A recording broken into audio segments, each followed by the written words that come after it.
Thanks very much for having me here today. That early this morning. My name is Peter Schneck. I'm the CEO of Cenit. And just to start with, why we have this kind of bizarre name. It's an abbreviation for Center of IT and Digitalization, because this is what we're focused on and what we're doing. So what I would like to do is to run you through Cenit in a nutshell. If you just look at Cenit at a glance, we have been established in 1988 by 5 former employees of IBM, because at that time, IBM was the sales representative of Dassault Systèmes, which is a French software company in the German market. They decided to split, and this is where Cenit was basically founded, because they were looking for a sales company in the German market. And this is how Cenit started. We were then listed in the German stock market, the Prime Standard, in 1998. So right at the hot phase, as you all know, around 2000, this was the new market. Everybody wanted to be publicly listed. And honestly, up until today, we haven't really used all the potential of a capital market, but that's another thing. So as of today, we're present in 9 countries with 29 locations. Main focus are the so-called German-speaking countries, DACH, which is Germany, Austria, and Switzerland. Then France, because we have in France a pretty big entity that we acquired in 2017. And we're a service provider for Airbus in Toulouse, Hamburg, and Madrid. And we have a so-called extended development team in Romania. So these are the main countries that we're focused on. We have done an acquisition last year with Analysis Prime in the United States to expand our presence over there. So now we are 84 employees in the US and covering the US market also with this team. In 2024, we achieved 207 million in sales with a kind of lousy EBIT of 11.4 million EBITDA. And I will come to this, what our strategy is and why we are in a kind of restructuring mode, but also, of course, acquisition mode in this organization. The equity ratio by end of 2024 was about 30%. And as of today, we have more than 1,000 employees. As you can see here, we have 984 employees that are fixed employees and 57 that are trainees, students, or apprentices. As you can see, we have a quite strong presence in this field, because we think that it's the easiest if we get youngsters in our team and we can train them on our products. So what are we doing? This is exactly what the question is. As I said, Cenit, Center for IT and Digitalization. So we're very much focused on the manufacturing industry. This is our home turf. And in this area, what we do is we provide software for design and production. We then, of course, provide also the consulting and the implementation services for those products that I will come to in a later stage. And of course, also we do documentation logistics around manufacturing, but also around banking for historical reasons. As you can see here, the Cenit Group has, as of today, several team members that we acquired in the past 3 years. So we have started an acquisition strategy, and I will come to this as well. Now, as of today, we have 5 different business units in our organization, and I hope that I can translate to you then also how they are connected and what this red digital stream is between those divisions, because what we deliver to our customers by those business units is really end-to-end services for manufacturing, which is a unique selling point in this environment on a global level, not only in Europe, but really on a global level. So the first division that we have is what we call 3DS Solutions. So what are these guys doing? It's a PLM system, Product Lifecycle Management System, that is developed by a company called Dassault Systèmes, which is the 2nd largest software company in Europe. And you might know the Rafale, which is a fighter plane that has been developed by Dassault. And why they were developing this plane on usual design boards, as you all know them still, with paper and sticks. they came to the conclusion that it would be nice to have a digital connection and basically to develop a digital board. And this was the birth of a product called CATIA, which nowadays in the 7th version is available and is called 3DX.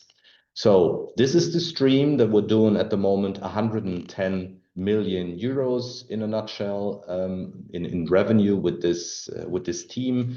This team is present in all kind of segments that are related to manufacturing. We're very strong, so about 30% of our revenues in the automotive sector. Then the second largest is the aero, space and defense, and the third largest entity is the classic manufacturing, the mid-market that you find here in Germany. That is a very strong one.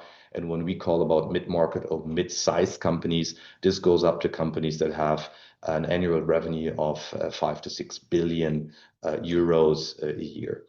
Of this, just this team is covering 3,500 customers in the markets that I just mentioned. The second entity in our group is called SAP Solutions. And as you can hear by the name, it's focused on SAP. But, and this is important to mention, we're working now with SAP for about 35 years. We're able to develop down into their core, which is very limited, and we're one of the few companies that really can develop into the core. But as of today, we honestly haven't sold any SAP license. You see that we're a platinum partner, but not for sales.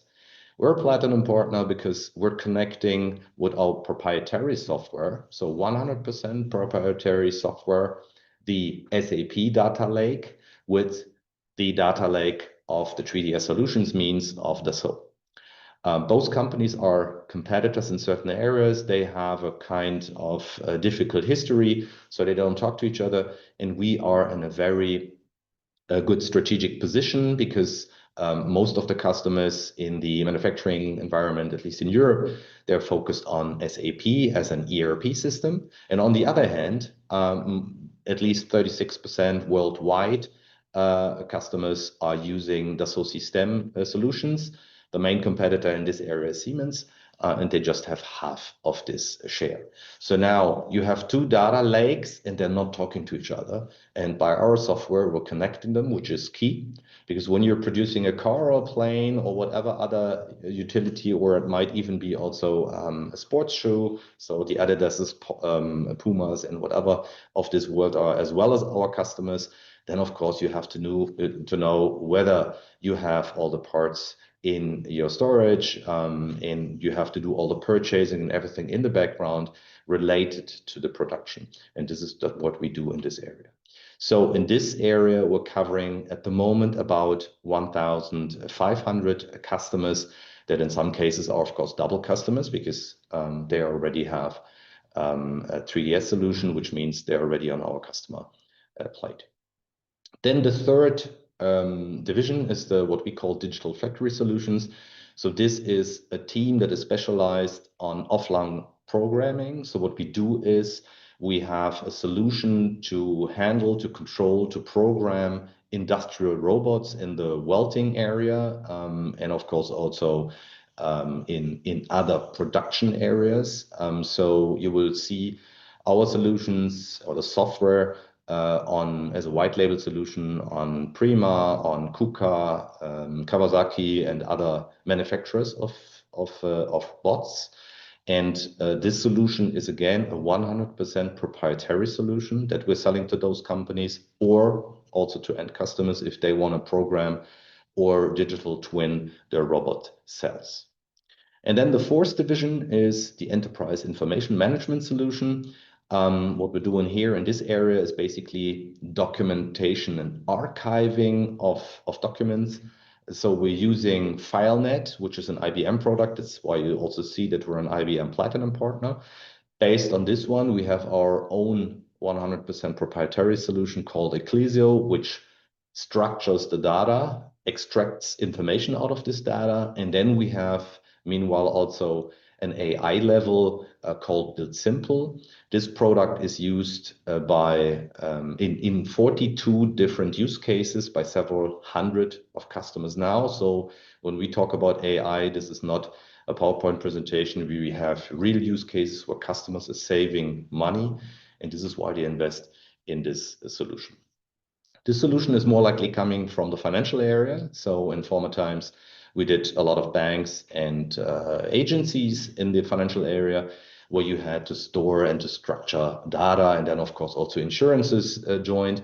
Nowadays, we're using this also in the manufacturing. And now I try to set up for you the digital accord through this whole 4 divisions as you have seen so far.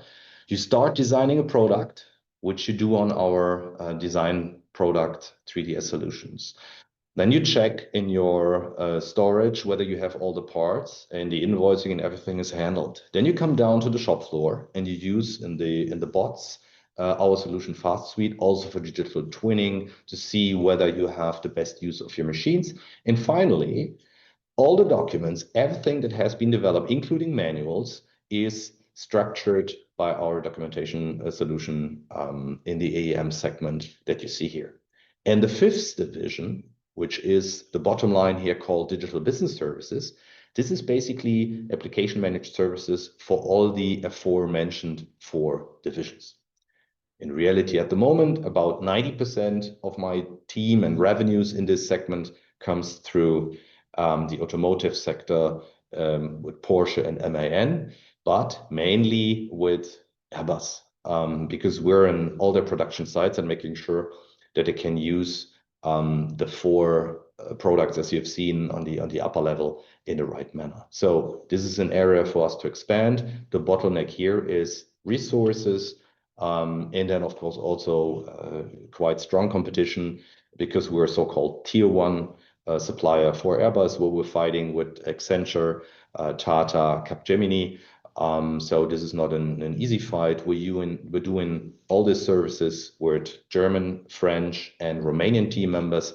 And at the moment, at least, we're not using any Indian or Far East team members. So that's why this is a pricing issue. But on the other hand, we have a strong lead in know-how and of course also quality. This is why customers choose to go with us.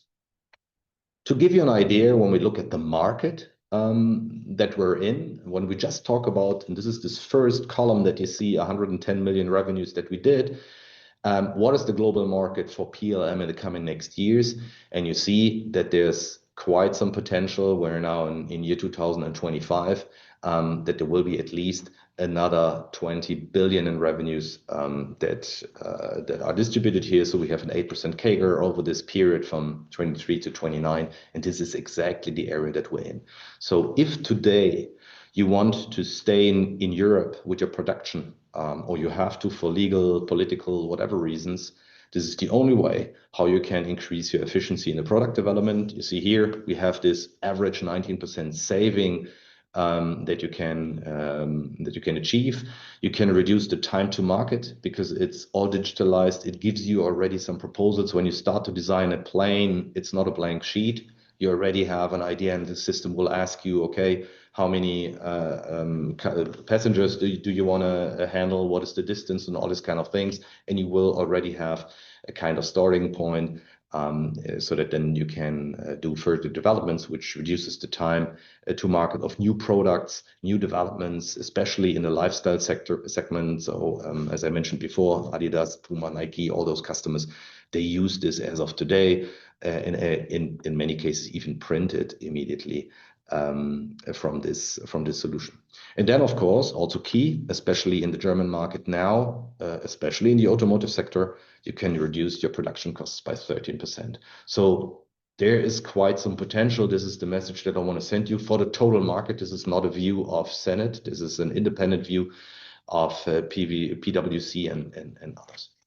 Now, if you look at our shares that we had, the share of our revenues in last year, you see that we had, since there's quite a dip in the automotive sector, we made 28% in 2024 of our revenues with automotive companies. These are the OEMs, but on top, of course, also all their suppliers.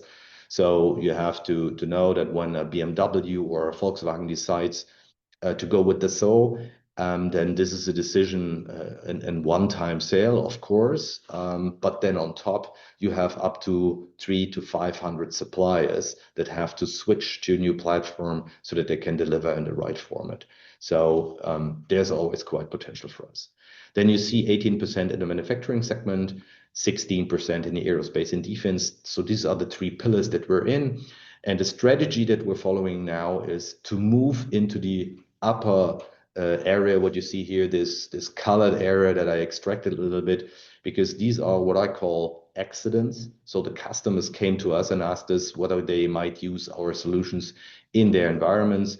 We did adjustments and entered into those segments, and now it's up to us to introduce our solutions into those areas.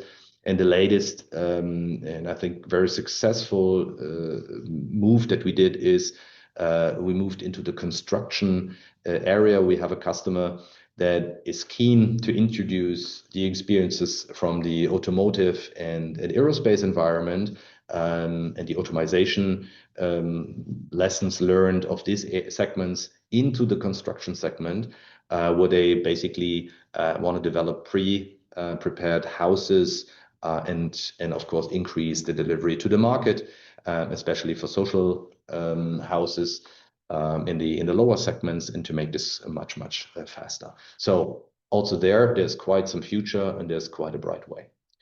Now, if I introduce you to our figures, you will see that in Q1 we had, of course, an increase in revenues and in gross profit. So we have done an acquisition. There's the market that is growing. So I don't want to dip into this too much, but I think what is important to understand is when you look into these figures, because on the first glance, they look shocking.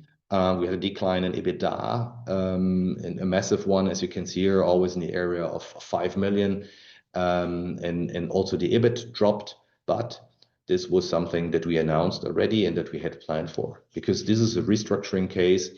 When I took on my duties here at Cenit 3.5 years ago, we made a decision to either restructure and have 2 years with losses, or to focus on acquisition of new entities, basically by time, revenue, and EBIT. And then after 3 years to do a restructuring of the core Cenit team, because there we were kind of dormant beauty. You will see this in a later slide that I will show you. Over the past 13, 14 years, there was not quite in development, or not a growth development, and a kind of steady EBIT. And of course, we wanted to change this. So this is basically related to the pre-PPAs you can see here of an acquisition that we have done of Analysis Prime, but also of a one-time adjustment that we have done to get rid of 51 employees in France and Germany that were or that do not fit anymore to our strategy and to our performance level. Basically, all this change has been done on a performance level. So if you see here, and I would like to point out the order backlog on the left column, bottom line, you see that we have a major increase on the order backlog related to the acquisition of Analysis Prime, but of course also the growth that we have in the market. We have a shift from the PLC, so one-time software, to a kind of a SaaS model. So this is why you see now this shift, and it shows that we're heading into an increasing recurring revenue. We're at the range now above 60%, and we're heading to a 70% recurring revenue in our organization. So we're right in the middle of this change. On the right side, you can see we have quite a nice operating cash flow. The organization is creating a good cash flow. It's a good cash flow business that we're in. And since we haven't done any acquisition this year, and this was also announced and planned, we did not do any acquisition. We have, of course, also a good free cash flow as a consequence. If you then look into the EBITDA bridge, and to show you what the difference has been, so that you have a full view, you see that this project performance, this is the one-timer that I just mentioned. We had then currency losses that are affecting us in Q1. Mr. Trump has done a good job in this environment, and now the swing is in a different direction. So I assume that this will head in this direction. Then you see the analysis prime effect. They're below expectation at the moment. This is something that we're working on, which is quite normal for a new acquisition. They were, of course, a little bit over optimistic, and now we have to handle this to get to the next level. So nothing to worry, all in range as we have planned. So now if you look then into the segments, and I just want to show you when we talk about PLM, this includes the whole business except of documentation, and AEM is our documentation business. There you see that in PLM we had a slight increase. In AEM we're basically on the same line in Q1, which is just related to a project, and we're very confident that this will be a growth by the end of the year. This is what we have planned. Just to give you a glance, the first one, what our customers are. You see here kind of defense company on top, which is the aerospace customer that we're not allowed to mention because it's a defense customer. But you can see we've done here a nice project with a lot of further projects to follow and to come. Then we are in the metaling and the melting, and of course also in the automotive environment again, in Europe, in this case in Turkey, and the other one in Czech. So you see we're quite international and pushing our solutions into the market. Then, as I mentioned before, for the full last year, you can see we had an increase, a major increase in revenue due to acquisition, but also organic growth of 5.2%.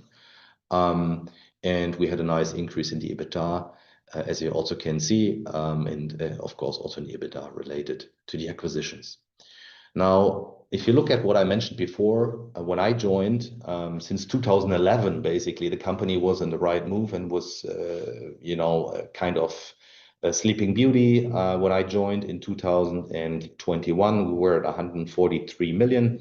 And since then, we have added now close to 90 million just on top by organic growth, and of course also by inorganic growth. And just to give you an idea what the inorganic growth looks like, what we try to do is by the acquisitions is expand our portfolio beyond Dassault and expand our business in the documentation business. This is why we acquired ISR and MIP, as you can see here. But we also expanded in the area of SAP, because this is a quite good business. Of course, any migration that is happening at the moment requires also our add-on services with our solution, our proprietary solution. And this is why we acquired Choristo and P and Active Business Consult, and finally also Analysis Prime last year, as I mentioned. And what we get as a kind of side piece is, as you can see by the number of employees, we get excellent experts on top for free that we introduce into our businesses and can expand our business. So if we then look at the share, you see, I think this is an overall development in Germany, kind of major dip that we all took in the mid-market for good reasons or not. This is up to you to decide. But what is important to see is all the analysts see us as a buy. All the analysts see the potential that we have. And to be honest, that's always what I say. We're in front of a perfect storm.